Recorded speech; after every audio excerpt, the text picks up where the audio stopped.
In 1800, France and Spain were negotiating ownership of the vast region between the Mississippi River and the Rocky Mountains, the Louisiana Purchase territory.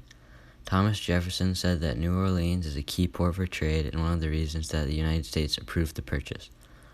Although Jefferson had a strict interpretation of the Constitution, he wanted to meet the farmers' need for new farmland. Jefferson bought the territory from Napoleon, the leader of France during the France and Britain War.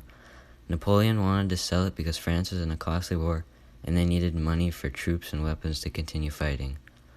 On April 30th, 1803, Thomas Jefferson purchased the territory from France for $15 million at 3 cents per acre. This purchase almost doubled the size of the United States during that time. Jefferson was curious about what was in the land and what new animals there were, so he needed a team to explore the new land. So he got Meriwether Lewis and William Clark, two skilled adventurers and mapmakers that could graph the new land. Lewis and Clark followed the Mississippi River to the Pacific Ocean in the Oregon country. Although Oregon was not a part of the purchase, it was still unclaimed land, so they could travel safely from it. They would use boats to get along the Mississippi River and use horses from the Shoshone Indians. This journey was very safe and not many people died.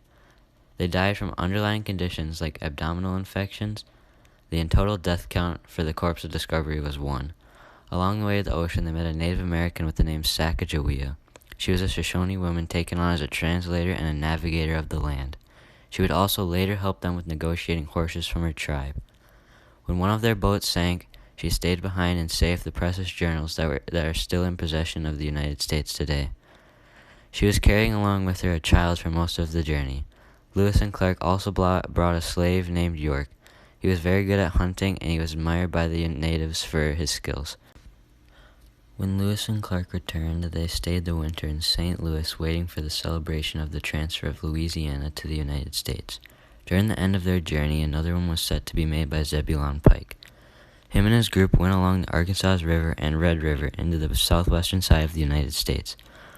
Well, he was in present-day Kansas and Nebraska.